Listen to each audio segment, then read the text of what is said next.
अब देखो, बस ये भगवान की लीला है। इसमें ऐसे सोचो, ऐसा होना था, हुआ। पर इस होने से यह प्रेरणा ले कि हमारे जीवन में ऐसा न हो। भवितव्यता के कारण प्रताप भानु पहुंच गए कपटी मुनि के पास। देख सुवेश महामुनि जाना, कोई पहुंचे हुए महात्मा। लेकिन प्रताप भानु ने प्रणाम किया तो कपटी मुनि पहचान गया। तेहि न जान नृप नृप ही सुजाना। प्रताप भानु उसे नहीं पहचान पाए, उसने पहचान लिया कि यही प्रताप भानु है। पर वो कपट किए रहा जैसे जानता ही ना हो। अब उसने प्रताप भानु से पूछा, अरे भाई, आप कौन हैं? अपना परिचय दें। आप में तो चक्रवर्ती राजा के लक्षण दिखाई दे रहे हैं। वह तो जानता ही था चक्रवर्ती के लक्षण तो, और इस अंधेरे में यहां रात्रि के समय भटक कर आ गए। मुझे तुम पर बड़ी दया लग रही है। कौन हो? अब प्रताप भानु आज तक झूठ नहीं बोले, आज कपट किया। क्या बोले? महाराज, नाम प्रताप भानु अवनीशा, तासु सचिव में सुनो मुनीषा। एक महाराज प्रताप भानु राजा हैं, मैं उनका मंत्री हूं।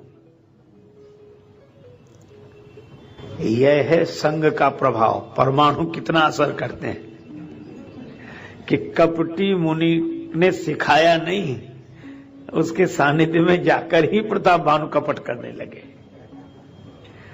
इसीलिए को न कुसंगति पाए नसाई, छाड़ी मन हरि विमुखन को संग। उनके कहने से नहीं, तिनके संग कुबुधि उपजता है। संग से ही परत भजन में भंग। निर्मल चित्त महापुरुषों का दर्शन करने से चित्त निर्मल होता है, और कपटी मुनि को देख लेने से जीवन में अनायास ही कपट प्रवेश कर जाता है। अब यह झूठ ही प्रताप भानु के लिए समस्या बन गया। एक झूठ बोला था, सिर्फ एक कदम उठा था गलत राहे शौक में। सिर्फ एक कदम उठा था गलत राहे शौक में, मंजिल तमाम उम्र मुझे ढूंढती रही। एक कदम। इसलिए भाई, कोई कहे कि हमने जहर बोतल भर के थोड़े पिया, एक बूंद पिया था, तो था तो जहर ही। इसीलिए श्री तुलसीदास जी ने कहा कि इनको कभी छोटा नहीं समझना चाहिए। रिपु रुज पावक पाप प्रभु अहि गनीय न छोट करे। रिपु माने शत्रु को कभी छोटा न समझे, रुज रोग को छोटा न समझे, आग इतनी सी चिंगारी हो रही दिख रही, छोटा न समझे, और पाप को कभी छोटा न समझे।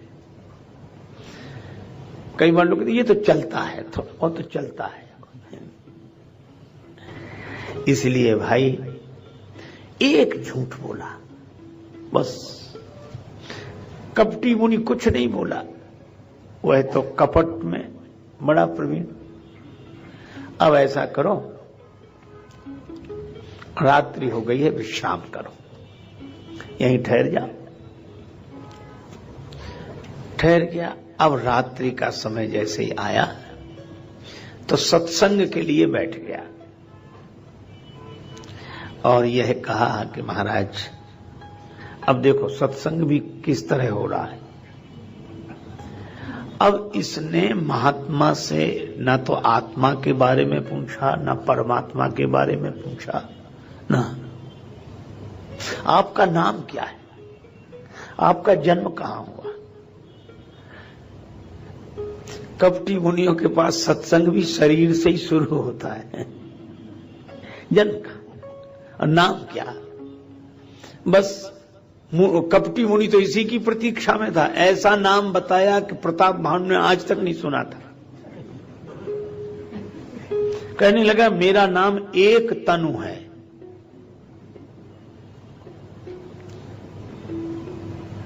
ये इस तरह के षड्यंत्र करने वाले वेश बनाकर इनका नाम सबकी तरह कैसे हो जाए? कुछ तो विशेषता होनी चाहिए, क्योंकि वो खुद सहज नहीं है तो नाम कैसे सहज हो? एक तनु। अब प्रताप भानु ने कहा कि महात्माओं के दर्शन तो हुए, पर ऐसा नाम आज तक नहीं सुना। महाराज, इस नाम का अर्थ क्या है?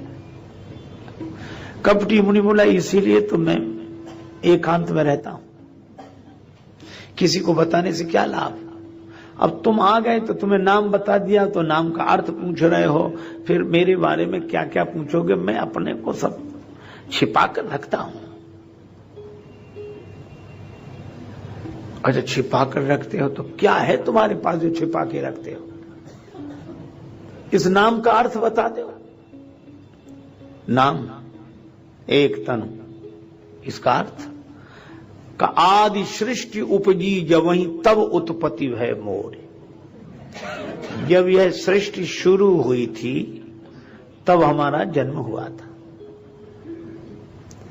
कितने प्रलय चले गए, कितने बार सृष्टि हुई मिटी, पर मैं अब तक उसी शरीर में हूं, इसलिए मेरा नाम एक तनु है। कितनी लंबी उम्र बताई। देखो, तपस्वी महापुरुष हमारे यहां कई ऐसे हुए हैं जो बहुत बड़ी उम्र तक जिन्होंने शरीर धारण किया। योगी लोग हमारी कल्पना से ऊपर उम्र तक जीवित रहते हैं और वे सब वंदनीय है। लेकिन कोई इसको ही महत्वपूर्ण मानकर इसी का स्वयं प्रचार करे। मुझे एक विनोद की बात याद आई। एक संत, वो हमेशा मुस्कुराते रहते थे, बड़ी मस्ती में रहते थे। तो किसी ने उनसे कहा कि महाराज, वो जो महात्मा हैं उनकी उम्र 400 साल है। पूछा, उनकी उम्र 400 वर्ष है? तो ये महात्मा भी कम विनोदी थे, हंसकर बोले हो सकती है। क्यों? बोले 600 साल से तो हम ही उनको ऐसे ही देख रहे हैं, 600 वर्ष से है। लेकिन कुछ लोगों का इसमें बहुत रस होता है, तो उसका फायदा उठाते हुए कपटी मुनि ने कहा कि जब से सृष्टि हुई है तब से मैं आज तक उसी शरीर में हूं, शरीर मैंने छोड़ा नहीं। अच्छा, ऐसे कहने वाले मिल जाएं तो कोई आश्चर्य नहीं। आश्चर्य तो तब होता है जब प्रताप भानु जैसे विवेकी पुरुष ने ये बात मान ली। कहने वालों का आश्चर्य नहीं है, आश्चर्य तो उन मानने वालों पर है जो सत्संगी होते हुए भी ऐसी बातें मान लेते हैं। जबकि नियम यह है, सुख पाता रहा जो सदा जग में, उसे आखिर में दुख पाना पड़ा। पछताया नहीं जो कभी भी कहीं, उसे अंत समय पछताना पड़ा। कोई फूल न बाग में ऐसा खिला, खिलके न जिसे मुरझाना पड़ा। विधि का यह अटल विधान रहा, जिसे आना पड़ा उसे जाना पड़ा। नियम है। फरा सो झरा जो बरा सो बुताना। भगवान श्री कृष्ण गीता में यही कहते हैं, जिसका जन्म उसकी मृत्यु ध्रुव सत्य है। पर यह कहता है कि हम पैदा तो हुए, मरे नहीं।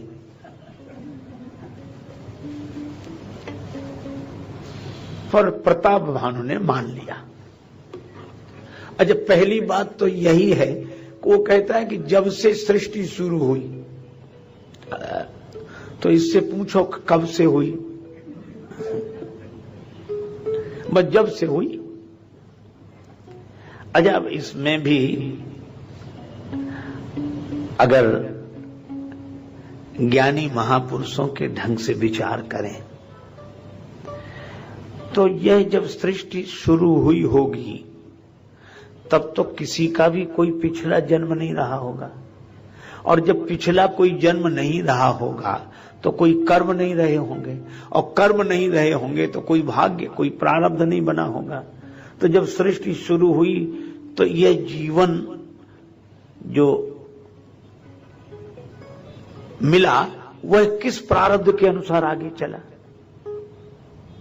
तब इसका उत्तर देने वाले कहते हैं कि जब प्रलय हुई थी तब के संस्कार थे, सृष्टि आरंभ होने पर फिर शुरू हो गए। जैसे आदमी सोता है सवेरे फिर अपने काम में लग जाता है। तो प्रश्नकर्ता ने कहा कि नहीं नहीं, हम प्रलय की बात पूछे, हम तो कह रहे जब सृष्टि शुरू हुई तब। तो कहा कि तब तो बड़ी कुछ समझ में नहीं आ रहा है। तो मुझे तो एक ही बात लगी, एक संत ने कहा कि संसार में समझदारी से रहो, इस संसार को समझने की कोशिश मत कर। तुलसीदास जी कहते हैं विधि प्रपंच अस अचल अनादि, ये प्रपंच है समझ में नहीं आता। मुझे स्मरण आया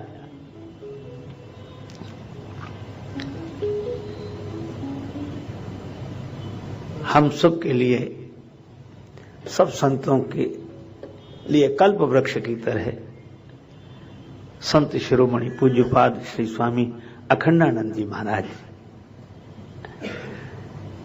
एक उल्लेख करते हैं ग्रंथ में कि मैंने पूज्य श्री उड़िया बाबा जी महाराज से पूछा कि बाबा ये शरीर छूटने के बाद कौन जाता है और फिर जन्म किसका होता है, यह प्रश्न किया। तो स्वामी जी महाराज कहते कि मैं सोच रहा था कि वो जो ग्रंथों में वर्णन है वही स्वामी जी बताएंगे कि इतने तत्वों को लेकर जीव जाता है और मन को लेकर, मन के संस्कारों को लेकर जाता है, फिर वासना के आधार पर। तो बोले मैं तैयार बैठा था कि महाराज ये कहेंगे, फिर मैं ऐसे ऐसे कहूंगा। पर जब मैंने पूछा कि बाबा जन्म मृत्यु किसकी, तो बाबा मुस्कुराते हुए बोले कि तुम अपनी बुद्धि जन्म मरण को सिद्ध करने में काहे को लगाते हो, अरे इसके मिथ्यात्व को निश्चय करने में लगाओ, काहे को इसमें प्रपंच बनाया। और कितना सुंदर उत्तर है कि यह जगत प्रपंच है, इस प्रपंच को काहे को सत्य सिद्ध करने में लगे हुए हो। उमा काऊ में अनुभव अपना, सत हरि भजन जगत सब सपना। ये सृष्टि कब से हुई, कैसे हुई, अजब सपने में न कुछ हुआ न हो रहा था। इसीलिए हमारे वेदांती संत क्या कहते हैं, ना कुछ हुआ न हो रहा, ना कुछ हो न हार, और ज्यों का त्यों भरपूर है अनुभव का दीदार। ये जगत सब सपना है, इसमें न आगे न पीछे न इधर न उधर, इसकी पारमार्थिक सत्ता नहीं है, प्रातिभाषिक सत्ता है। पर ये कपटी मुनि कह रहा है कि जब से सृष्टि हुई, पर प्रताप भानु ने मान लिया कैसा होगा। अच्छा, लेकिन जब इतने बड़े महात्मा हैं, इतनी बड़ी उम्र है इनकी, तो इनसे तो कुछ प्राप्त कर लेना चाहिए। बस कामना मन में आनी शुरू हो गई। अब प्रताप भानु बोले कि महाराज अहो भाग्य जो मेरा दर्शन, मुझे आपका दर्शन हुआ। और मैं आपको बताऊं, मैंने ऐसे ही कह दिया था मैं ही राजा प्रताप भानु। तो कपटी मुनि ने क्या कहा, मैं जानता हूं तुम्हें, पहले से जानता हूं, और तुम्हें क्या, तुम्हारे बाप को जानता हूं। तुम राजा सत्यकेतु के पुत्र प्रताप भानु हो ना। तुमने झूठ बोला था लेकिन मैं जानता हूं। तो कैसे जानते हो, तपस्या के बल पर, सिद्धियों के बल पर। अब सिद्धि के बल पर जानता हूं, तो पहले ही जानता था। और प्रताप भानु ने इसे चमत्कार मान लिया। कहने लगा अब मुझे भी कुछ दे दो, बोलो जो मांगो सो मिले, क्या चाहिए। अब मांग देखो कैसी अजीब है। कामनाएं कैसे शुरू हुई, अब तक दबी नहीं। दमित वासनाएं अमित रूप ले जब, दमित वासनाएं अमित रूप ले जब, अंतःकरण में उपद्रव मचाती, अंतःकरण में उपद्रव मचाती। तब फिर कृपा सिंधु श्री राम जी के अनुग्रह बिना मन संभलता नहीं है। परिश्रम करे कोई कितना भी, लेकिन कृपा के बिना काम चलता नहीं है। परिश्रम करे। अब ये दमित वासनाएं उत्पन्न हुई।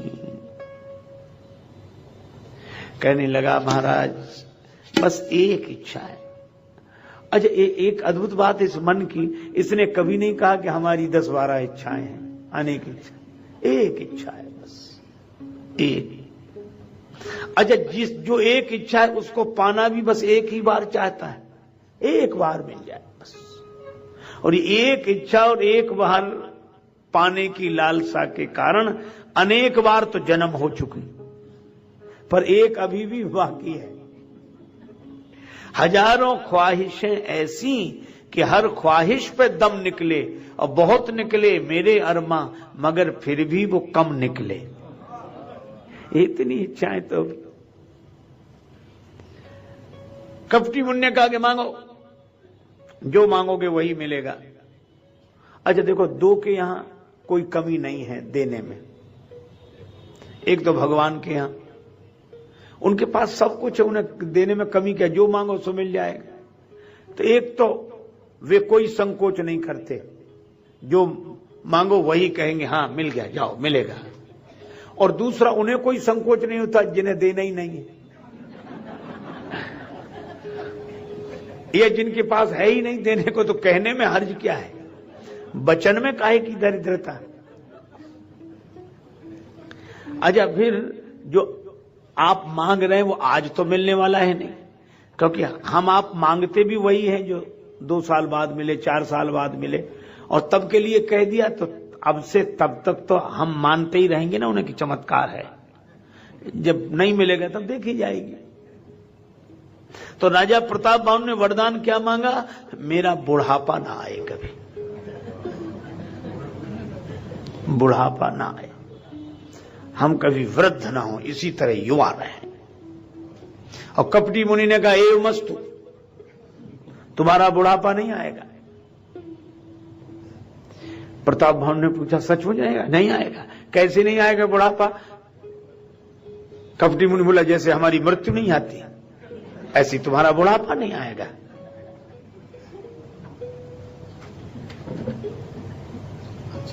और राजा प्रताप बाहु ने मान लिया कि बुढ़ापा नहीं आएगा। अब ठीक है, वृद्धावस्था में बड़ा कष्ट, पराधीन हो जाता है जीवन, ये युवावस्था हमेशा रहे। वाह वाह वाह, बहुत बड़ी कृपा, आपकी बड़ी कृपा। कपटी मुनि ने कहा आप तो प्रसन्न हो? हाँ महाराज। लेकिन थोड़ी देर बाद प्रताप भानु ने सोचा कि बुढ़ापा तो नहीं आएगा, लेकिन मृत्यु तो आ सकती है। तो यह वरदान हुआ कि श्राप। जैसे कोई किसी से कहे कि तुम्हारा बुढ़ापा ना आए, मतलब जवानी में ही सांप। तो ये वरदान है कि श्राप। तो प्रताप बाहु ने पूछा कि बुढ़ापा तो नहीं आएगा, मृत्यु? हाँ वो तो आ सकती है। अरे महाराज तो एक कृपा और करो, वह हम ज्यादा तो हमारी इच्छा ही नहीं, एक और। क्या? मृत्यु ना आवे। कपटी मुनि ने कहा कि जाओ नहीं आएगी। क्यों नहीं आएगी? हमने कह दिया इसलिए नहीं आएगी। नहीं आएगी।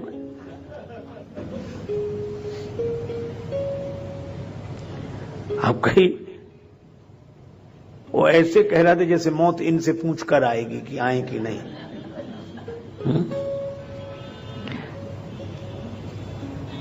नहीं आएगी मृत्यु।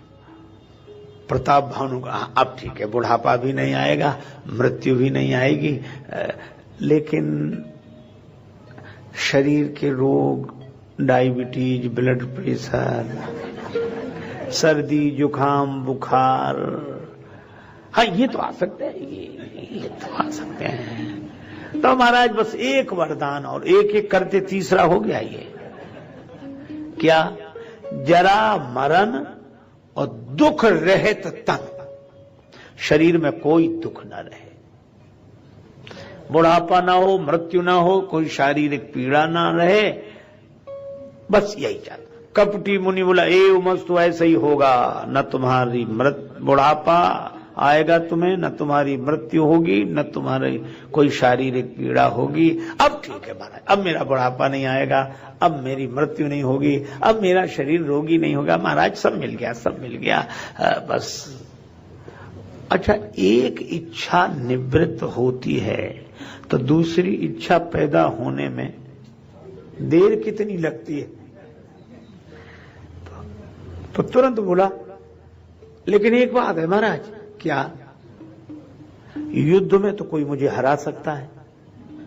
हाँ, युद्ध में तो हार जीत तो लगी रहती है, हार सकते हो। अच्छा, तो शारीरिक तो कोई पीड़ा नहीं रहेगी, पर ये मानसिक वेदना मैं कैसे सह पाऊंगा? हार की वेदना, जो जीवन भर जीतता रहा वो हार जाए। तो एक वरदान और देता, समर जीते जनि को, मुझको कोई युद्ध में न जीत पावे। कपटी मुनि बोला ऐसा ही होगा, मांग ले, आज जी खोलकर मांग ले, जो मांगना हो सो मांग ले। अब झूठों के लिए कहने में हर्ज क्या है? अब ठीक है, बुढ़ापा नहीं आएगा, मृत्यु नहीं होगी, शरीर में कोई पीड़ा नहीं होगी, युद्ध में कोई जीतेगा नहीं। हाँ, लेकिन एक बात पूछें अब फिर, लेकिन क्या हमारे अलावा और भी तो राजा रहेंगे? हाँ, ये तो धरती अनेक राजा रहेंगे। नहीं, एक छत्र, यही वरदान और दे दो, हमारा ही राज्य रहे और कोई हमारे अलावा दूसरा राजा ना हो। कपटी मुनि बोला ए उमस तो ऐसा ही होगा। अच्छा, मैं ही राजा रहूं और तो कोई नहीं ना, लेकिन मेरे शत्रु तो रहेंगे। हार भले ही जाए हमसे, पर हमें मानेंगे तो नहीं, और किसी को जबरदस्ती तो मनवाया नहीं जा सकता। हाँ, ये तो है। तो एक वरदान और, एक छत्र रिपुहीन मही, शत्रुओं से रहित हो पृथ्वी। अच्छा ठीक है, यह भी होगा। तो अब तो चुप हो जाना चाहिए, सब मिल गया। बुढ़ापा नहीं आएगा, मृत्यु नहीं होगी, कोई शारीरिक पीड़ा नहीं रहेगी, युद्ध में कोई जीत नहीं पाएगा, इन्हीं का राज्य रहेगा, कोई शत्रु नहीं रहेगा पृथ्वी पर। लेकिन तो भी एक इच्छा रह ही गई। कौन सी? महाराज ऐसा राज्य हमारा कितने दिन होगा? बोला अब ये कोई ठिकाना, जितने दिन चल जाए। बोला ऐसा नहीं, एक वरदान और, राज कल्प सत हो, 100 कल्पों तक मेरा राज्य रहे। कितनी इच्छाएं हैं। अच्छा, अब ये प्रताप भानु की कथा तो केवल संदेश देती है। अगर हमें भी मौका मिल जाए तो इतनी इच्छाएं निकल पड़े जिनका हमें खुद पता नहीं है अभी। और वही प्रताप भानु के साथ हुआ। इतनी मन की वासनाएं, इतनी मन की कामनाएं,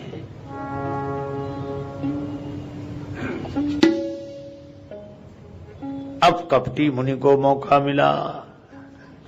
मैं तुमसे कहता हूं, कालहु तू पद नाई, सीसा कालहु तू पद नाई, सीसा कालहु तू पद नाई।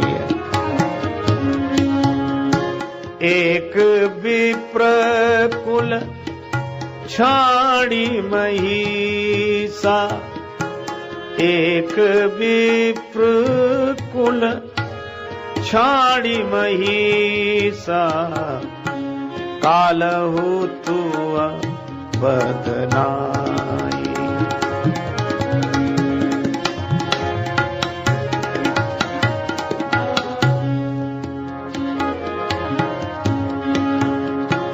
कालहु तुअ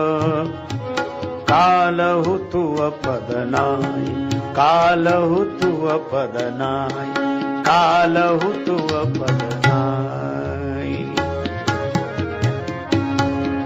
कालहु तुअ नाई सीसा, कालहु तुअ पदनाई, तुअ पदनाई, तुअ पदनाई। कपटी मुनि कहता है कि काल भी तुम्हारे चरणों में सिर झुकाएगा। प्रतापभान ने कहा अब तो बहुत खुशी हुई, पर कपटी मुनि बोला अब तक तुम लेकिन लगाते रहे, अब मैं लेकिन लगा रहा हूं। काल भी तुम्हारे चरणों में सिर झुकाएगा, बस एक। कौन? एक विप्र कुल छाणी महिषा। सब तुम्हारे बस में रहेंगे, पर ब्राह्मण तुम्हारे बस में नहीं रहेंगे। क्यों? उनको बस में नहीं किया जा सकता? नहीं। तपबल विप्र सदा बरियारा, उनके पास तपस्या का बल है।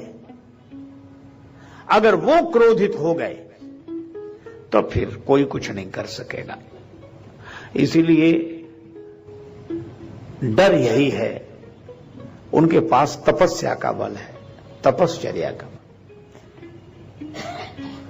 जिनके पास ज्ञान हो, संयम की शक्ति हो, जो योगी हो, वे कहीं श्राप न दे दें, क्रोध न कर दें। अच्छा, बड़ी सीधी सी बात है, जब एक और कहा जा रहा है कि वे ब्रह्मवेत्ता हैं, ब्रह्मज्ञ हैं, वे तपस्वी हैं, तो हम ऐसा काम क्यों करें कि उन्हें क्रोध आवे? वे तो हमारे संरक्षक हैं। अच्छा, उनके हिसाब से ही चलना चाहिए, उनके ढंग से चलना चाहिए। महाजनो एन गता स पंथा, महापुरुष जिस मार्ग से चलें उस पर चलें, वो जो रास्ता बताएं उस पर चलें। पर कपटी मुनि ने सलाह क्या दी कि तुम उनके हिसाब से मत चलो, उन्हें अपने हिसाब से चलाओ, उन्हें अपने बस में करो। अब यह बड़ी अटपटी बात है। हमारी शारीरिक संरचना इस तरह की है कि हमारे ये जो 4 वर्ण हैं वो प्रत्येक के शरीर में ही है। वेद मंत्र है, आप तो जानते ही हैं, ब्राह्मण मुखमासीत बाहु राजन्य। ये ब्राह्मण है, सिर मुख, ये हाथ क्षत्रिय है, उदर वैश्य है, चरण शूद्र है। और मुझे तो लगता है कि इन्हीं की प्रधानता से सारी सृष्टि भगवान ने बनाई, पूरा विश्व ब्रह्मांड बनाया। चातुर्वर्ण्यम मया सृष्टम गुण कर्म विभागशः। ये 4 वर्ण प्रत्येक के शरीर में है, कहीं और ढूंढने जाने की जरूरत नहीं, और जहां है वो व्यवस्था की दृष्टि से है। पर परमात्मा की संरचना में यह 4 वर्ण है। अच्छा, आप देखो ब्राह्मण का काम क्या है? ज्ञान देना और ज्ञान रखना, समझ रखना। आप ये देखो, सबको ज्ञान देने वाला सबके शरीर में यही केंद्र है, दिमाग, यही सबको ज्ञान देता है। और ज्ञानेंद्रियां लगभग सब यही है। नेत्रों को रूप का ज्ञान है, श्रवण को शब्द का, नासिका गंध का, रसना स्वाद का, त्वचा तो स्पर्श का, तो यहां भी त्वचा है। तो ये ज्ञान का केंद्र तो यही है, ये सबको ज्ञान देता है। अच्छा, इसीलिए ज्ञान का सम्मान होता है। तिलक यहीं लगाते हैं, मुकुट यहीं पहनाते हैं, माला यहीं। अच्छा मान लो किसी की खोपड़ी में सिर में ज्ञान ना भी हो तो भी मुकुट यहीं पहनाएंगे, माला यहीं पहनाएंगे। यही तो रामचरितमानस में कहा, पूजिए विप्रशील गुणहीन। अगर नहीं भी हो तो भी इसकी पूजा करते हैं। तो ये ज्ञान, सबको ज्ञान यहीं से मिलता है।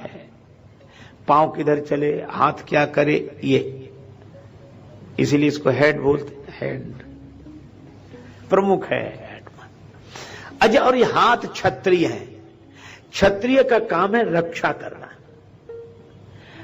ये प्राकृतिक है, किसी ने सिखाया नहीं। किसी भी अंग पर कोई प्रहार करे तो हाथ ही आगे बढ़ते। सिर पर कोई डंडा मारे तो रक्षा करने कौन आता है? भैया क्या कर रहे, डंडा मत मारो। नहीं नहीं, ऐसे नहीं। अच्छा, पेट पर भी कोई प्रहार करे तो हाथ आगे हो जाते। नहीं नहीं नहीं भैया, ऐसे मत करो।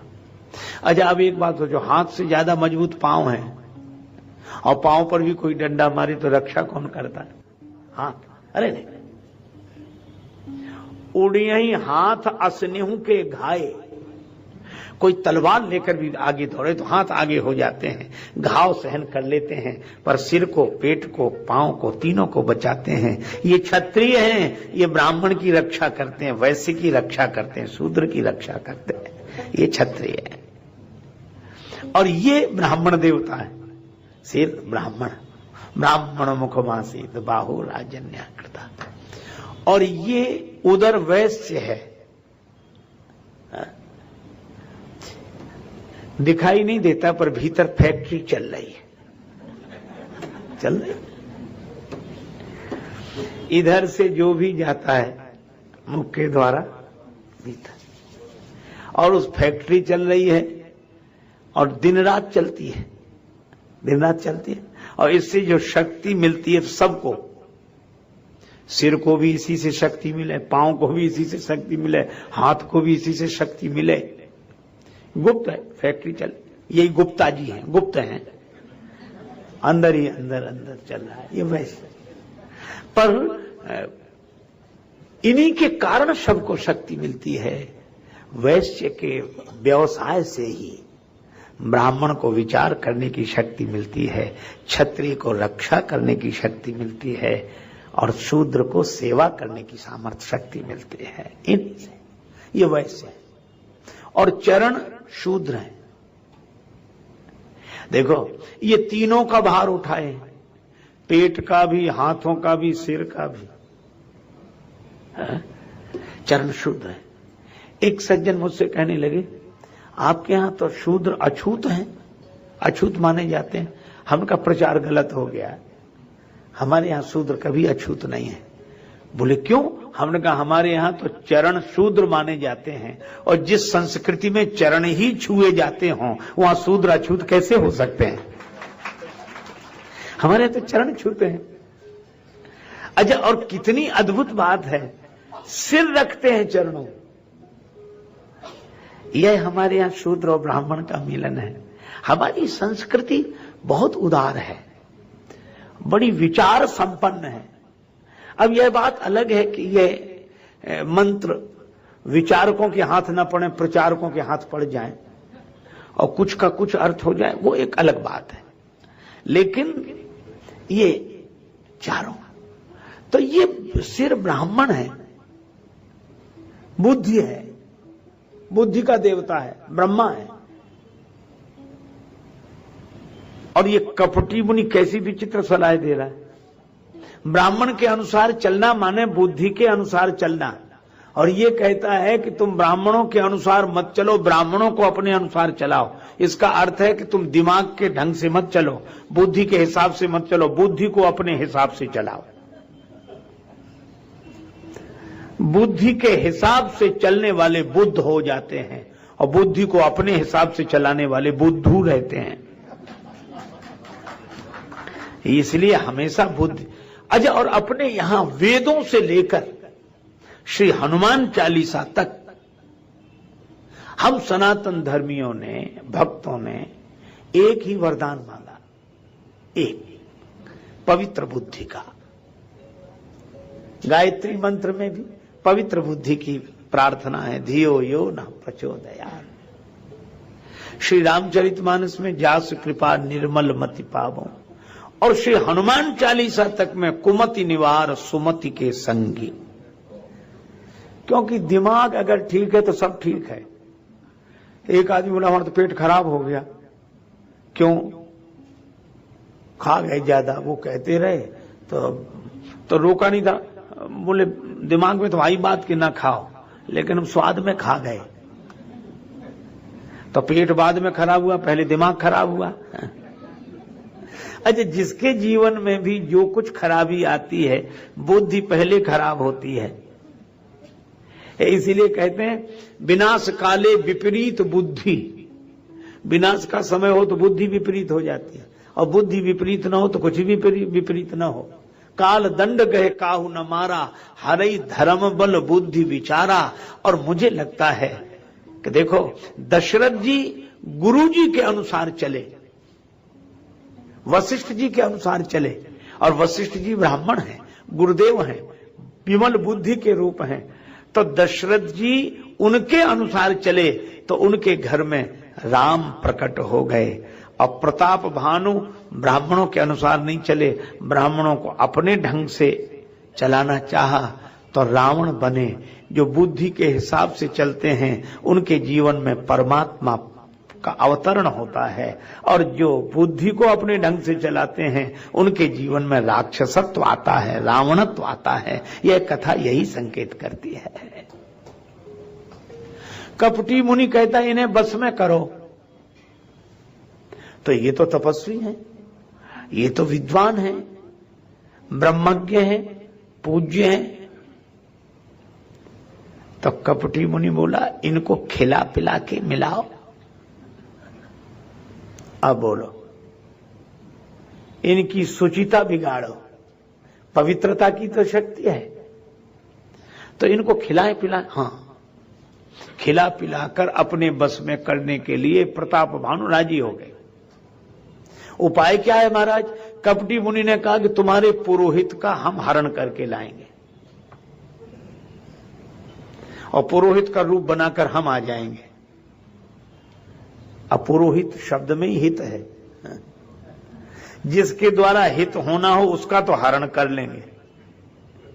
और ये कहता है कपटी मुनि कि हम पुरोहित बनकर आएंगे। इसका अर्थ है कि हम हितैषी होंगे नहीं, बनकर आएंगे। और जो हितैषी ना हो, हितैषी बनकर आए, वे तो जीवन को नष्ट करने के लिए ही आएंगे। और जिनसे हित हो, असली पुरोहित का हरण और नकली पुरोहित का पदार्पण, ये तभी होता है जब दुर्बुद्धि होती है। विभीषण जी ने रावण से यही कहा था, तव और कुमति बसी विपरीता, हित अनहित मानव रिपु प्रीता। और प्रताप भानु ने बात मान ली, और प्रताप भानु से कपटी मुनि ने कहा कि अब विश्राम करो। गए निसी बहुत शयन अब कीजे, और मोह तो है भूप भेंट दिन तीजे। तीसरे दिन हमारी तुम्हारी भेंट होगी। अच्छा, लेकिन एक बात, मैं आऊं तो पहचान लेना। कहा हाँ वो तो ठीक है। और कहा कि तुम निश्चिंत होकर सो जाओ, तुम सोओगे यहां, जगोगे घर में। अरे महाराज मैं वहां, हाँ, तुम्हारे घोड़े सहित तुम्हें घर पहुंचा दिया जाएगा, तुम्हें तुम्हारे भवन में और घोड़े को अश्वशाला में। लेकिन एक बात है, ये चमत्कार तो होगा पर किसी को पता मत लगने देना। 2 कान हमारे, 2 तुम्हारे, 4, तीसरे के पास बात नहीं जानी चाहिए। छठे श्रवण यह परत कहानी, नास तुम्हार सत्य मम बानी। मैं भोजन बनाऊंगा, तुम भोजन परोसना, 1 वर्ष तक ब्राह्मणों को निमंत्रित करो। ठीक है। प्रताप भानु ने पूरी बात मान ली और सो गए। अब वह तो सो गए, पर कपटी मुनि को नींद नहीं आ रही है। यह हाल है, दूसरों को विश्राम देने की सलाह देने वाले को खुद नींद नहीं आ रही है, उन्हें खुद विश्राम नहीं मिल रहा है। श्रमित भूप निद्रा अति आई, और सो किम सो, सोच अधिक आई। वो कैसे सो जाए, उसको तो बड़ी चिंता है।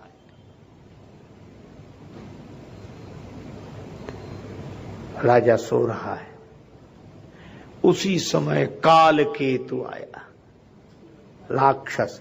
अब इन शब्दों पर भी विचार करो। सत्य केतु का बेटा सो रहा है और काल केतु जाग रहा है।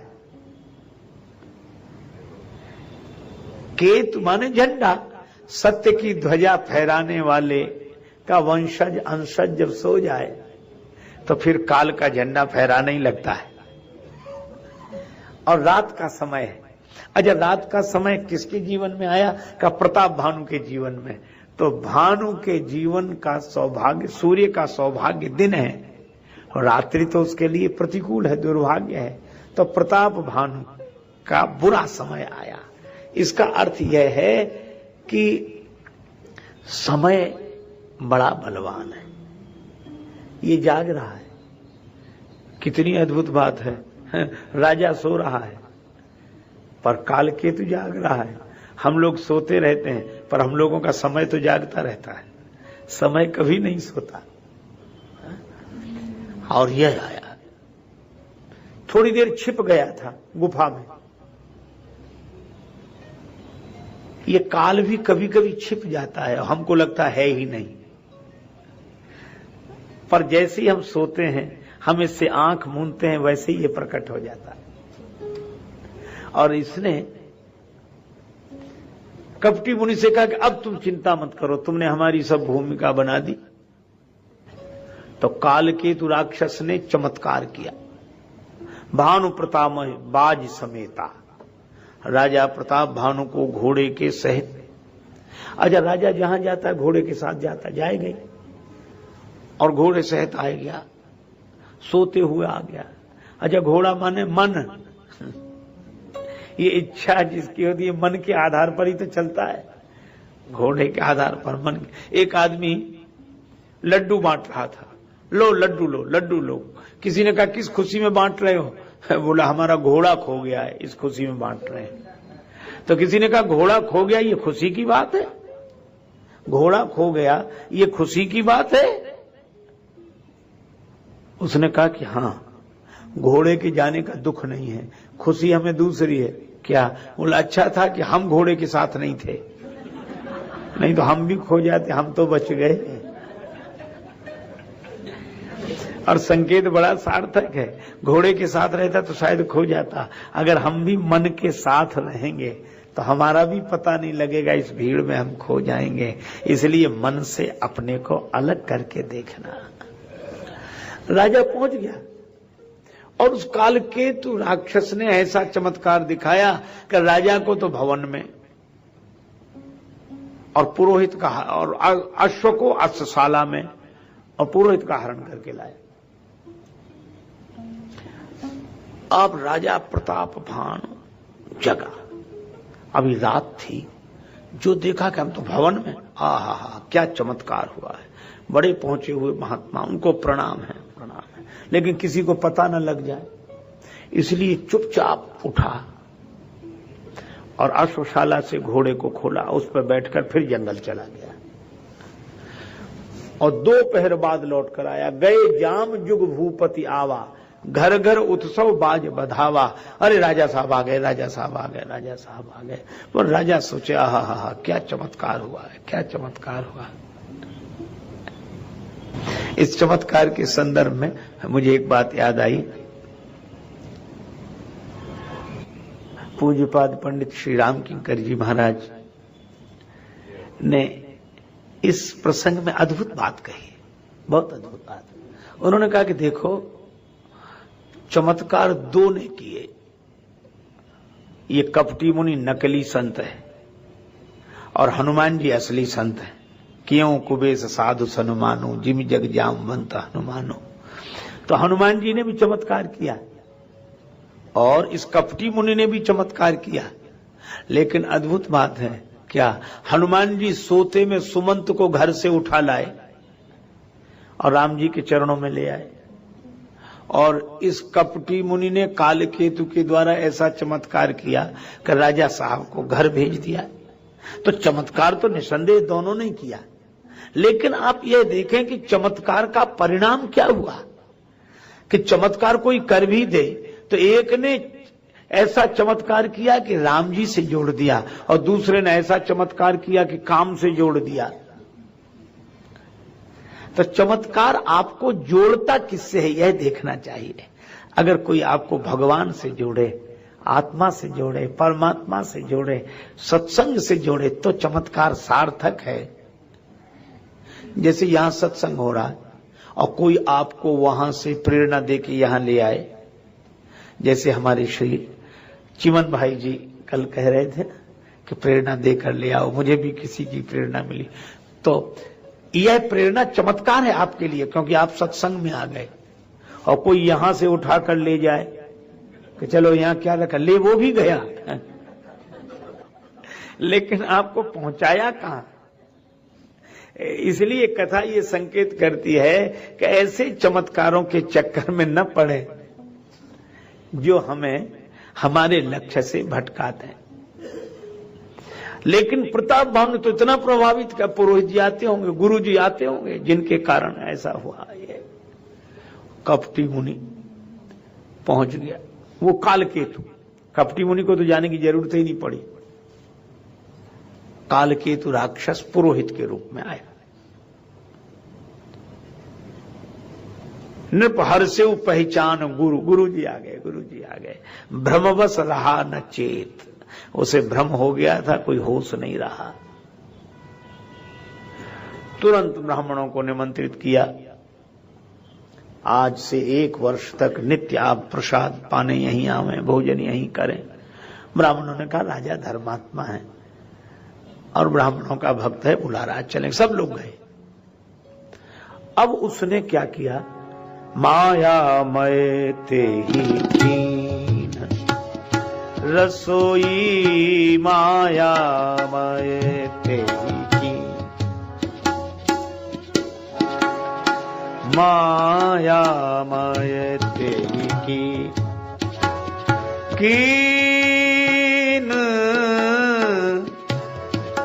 रसोई, तेही तेही तेही की माया मय तेही की रसोई, व्यंजन बहु गनि सकई,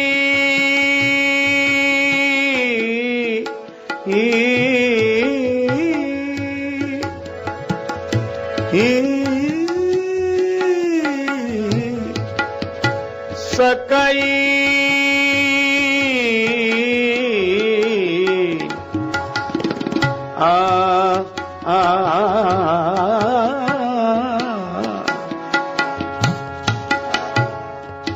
ते कीन रसोई, माया मय, माया मय तेही रसोई, माया मय तेही।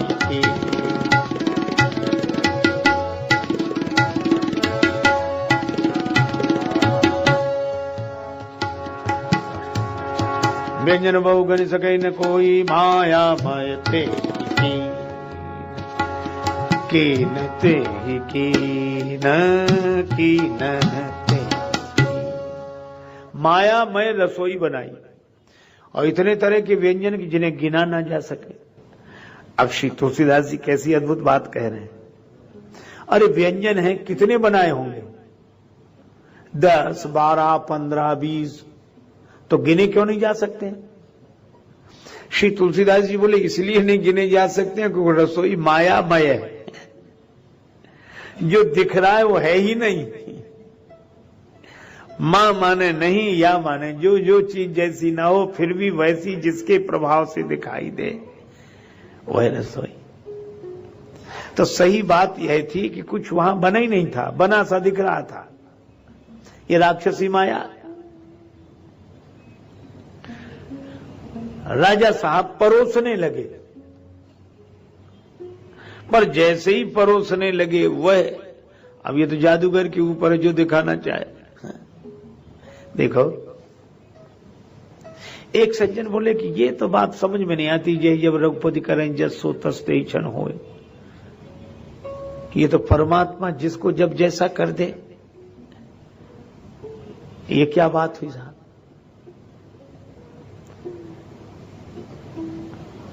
और क्या ऐसा संभव है जय जब रघुपति करें जसो तस्टेशन हो, वो वैसे ही हो जाता है? ज्ञानी होने पर भी कहो मूर्ख हो जाए, मूर्ख हो तो ज्ञानी हो जाए, और जैसा चाहो वैसा बन जाए। ये क्या मतलब?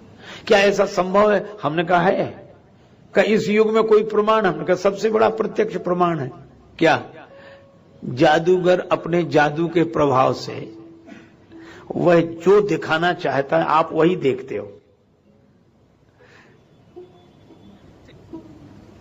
जहां जो चीज नहीं है वही दिखा दे, और हो तो नहीं दिखाए और नहीं हो तो दिखा दे। जब साधारण सा जादूगर आप पर अधिकार करके, दृष्टि बंधन करके जैसा चाहता वैसा दिखा देता है, तो वह परमात्मा से बड़ा जादूगर कौन? वो ऐसा सूत्रधार है कि जब जिसको जैसा चाहे वैसा कर दे, उसकी माया है। वो मायापति है। आप सोचो, जब माया भी ये सब दिखा देते हैं तो मायापति के चमत्कार का क्या कहना। इसलिए यही जब रघुपति कर रही जसो तस्ते ही क्षण होए। पर यहां प्रताप भानु जैसे ही परोसने लगे वैसे ही आकाशवाणी हुई। और ये आकाशवाणी कोई देववाणी नहीं है, ये उसी राक्षस की करतूत है। भय आकाशवाणी तेहि काला, विप्रवृंद उठी उठी गृह जाहू, है बड़ी हानि अन्न जन खाहू। भोजन मत करना, बड़ी हानि है। क्यों? भयउ रसोई भूसुर मासु, ये ब्राह्मणों के मांस से भोजन बना है। और तुलसीदास जी लिखते हैं, विविध मृगन कर आमिख राधा तेहिमा विप्रमासु खलु साधा। तरह तरह के पशुओं का मांस बनाया, उसमें ब्राह्मणों का मांस डाल दिया। अब इस पर बहुत लोग कुतर्क करते हैं। वो कहते हैं इसका मतलब पशुओं का मांस तो ब्राह्मण खाते थे, वो तो ब्राह्मणों का मांस था इसलिए वो नाराज हो गए, तो पशुओं का मांस तो रहा होगा। अरे हमने कहा कि भाई जब आगे ही लिखा है कि माया महते कीन रसोई, तो कुछ था ही नहीं, दिख रहा था, ये सब व्यंजन दिख रहे थे, कुछ नहीं था। इसीलिए आगे आया सब दुज उठे मान विश्वासु। ब्राह्मणों ने मान लिया कि ठीक हो रहा। हाँ, ब्राह्मण भी उत्तेजित होकर खड़े हो गए। अगर रुको रुको रुको रुको, नहीं कछु कीन विचार, तुमने विचार नहीं किया कि ब्राह्मणों को कैसा भोजन करा रहे हो निशाचर जाए तुम मूढ़ सहित परिवार, तुम पूरे परिवार के साथ राक्षस हो जाओ। तुमने विचार नहीं किया। अब प्रताप भानु घबरा के गया, तो वहां तह नहीं असन नहीं विप्र सुआरा। अगर भोजन बना था तो कहां चला गया? न वहां भोजन था, न भोजन बनाने वाला था, कुछ नहीं। तब राजा प्रताप भानु रोते हुए आया, सब प्रसंग महिसुर ने सुनाई, त्रसित परेव अवनी अकुलाई। ब्राह्मणों को पूरी कहानी सुनाई, घटना सुनाई। अब फिर आकाशवाणी हुई। ये आकाशवाणी कालकेतु की हुई नहीं है, राक्षस की। ये आकाशवाणी देववाणी है, भगवान नहीं मानो कहा। ब्राह्मणों, आप तो बुद्धि के देवता माने जाते हो। आपने यह तो कह दिया कि प्रताप भानु से कि तुमने कुछ विचार नहीं किया, नहीं कछु कीन विचार। लेकिन हम आपसे पूछते हैं, आपने श्राप देने में कौन सा विचार किया? विप्रौ श्राप विचार न दीना, आपने भी तो विचार नहीं किया। और अद्भुत बात है, यही जीवन का सत्य है कि दूसरा आदमी विचार नहीं कर रहा है, ये तो हम विचार करते हैं। कर हम विचार कर रहे हैं कि नहीं, ये हम विचार ही नहीं करते हैं। हमें सोचना विचारना आता ही नहीं है, हम दूसरे के विचार का विचार करते हैं। एक आदमी कह रहा था कि एक नौकर की जरूरत है, तो दूसरा बोला कि हमें रख लो, काम क्या है? का काम तो हम सब कुछ कर लेते हैं, लेकिन जरा अकल से कमजोर, हम कुछ विचार नहीं पाते हैं, सोच नहीं पाते हैं, इसलिए तुम्हें रखा है, विचार तुम करना, काम हम करेंगे। तो आदमी बोला कि हम राजी हैं, पर हमें मिलेगा क्या? तो कहा 3,000 रुपए महीना देंगे। कहा ठीक है। पर थोड़ी देर में उस आदमी ने पूछा कि तुम हमें तो 3,000 दोगे, पर तुम क्या करते हो? बोला हम तो खुद नौकरी करते हैं। तुम्हें कितना मिलता है? कहा 1,500। जब तुम्ही को 1,500 मिलता है तो हमें 3,000 तुम कहां से दोगे? बोले ये तुम सोचो विचारो, इसीलिए तो तुम्हें रखा है।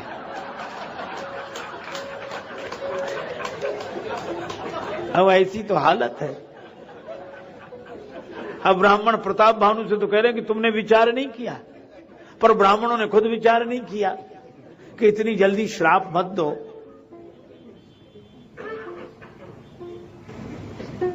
अरे विचार तो कर लो कि सच्चाई क्या है, फिर दे देना श्राप। पर दे दिया और उसका परिणाम यह हुआ कि प्रताप भानु को फिर समझाया, भूपति भावी मिटई नहीं। ब्राह्मणों ने भी कहा कि यद्यपि तुम्हारा दोष नहीं है, लेकिन ये होनी है, हो गई। यद्यपि न दूषण तोर, पर इतना जरूर है कि तुम राक्षस भी रहोगे तो बलवान रहोगे, धनवान रहोगे, वैभववान रहोगे, और ये दोष। परिणाम क्या हुआ? प्रताप भानु का कोई दोष नहीं, तो भी ब्राह्मणों ने श्राप दे दिया बिना विचारे।